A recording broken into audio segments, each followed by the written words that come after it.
અમદાવાદનો 613મો સ્થાપના દિવસ, ભદ્રનો કિલ્લો, રાણીનો હજીરો, અહેમદ શાહનો રોજો અને માણેક ચોક।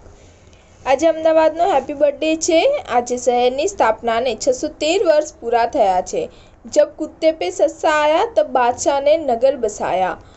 આ વાત અમદાવાદ શહેરની જૂની યાદોને વાગોળતા વડીલોના મુખેથી સાંભળવા મળે છે। 26મી ફેબ્રુઆરી 1411ના દિવસે બાદશાહ અહમદ શાહે અમદાવાદ શહેરનો પાયો માણેક બુર્જ પાસે નાખ્યો હતો। અનેક હેરિટેજ સ્થળો અમદાવાદમાં શહેરમાં આવેલા છે, જેના થકી વિશ્વનું સૌપ્રથમ વર્લ્ડ હેરિટેજ સિટી તરીકે અમદાવાદ ઓળખ ધરાવે છે।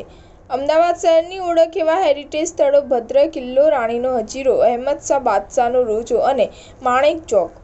આ સ્થળો આજે નંદનીય હાલતમાં જોવા મળે છે। અમદાવાદ શહેરના સ્થાપના દિવસે વર્લ્ડ હેરિટેજ સિટી જે હેરિટેજ સિટી તરીકે ઓળખાતું શહેર છે, જે બાદશાહે શહેરની સ્થાપના કરી હતી, તેવા અહમદ શાહ બાદશાહના રોજા અને રાણીના હજીરાની હાલત ખૂબ જ દયનીય છે। આસપાસના દબાણો થઈ ગયા છે। જ્યારે ભદ્રનો કિલ્લો તો કોઈ વ્યક્તિ ત્યાં જાય તો પહેલી નજરે તો તેને ખબર જ ન પડે, તેમને કોઈ માર્કેટમાં આવી ગઈ હોય તેવી અનુભૂતિ થાય છે। ભદ્રનો કિલ્લો તો ક્યાંય જોવાલાયક હોય તેવું દેખાતું જ નથી।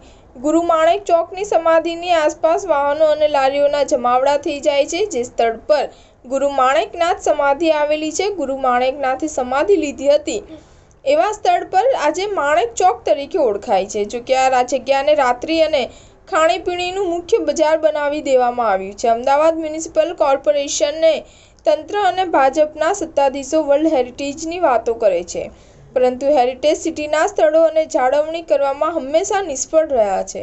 માણેક ચોકનું બજાર હોય કે ભદ્ર બજાર, બાદશાહનો હજીરો હોય કે રાણીનો હજીરો, કોઈ પણ જગ્યાએ તંત્ર દ્વારા ધ્યાન આપવામાં આવી રહ્યું નથી। સ્ટાર ન્યૂઝ 7 હંમેશા સચ્ચાઈની સાથે।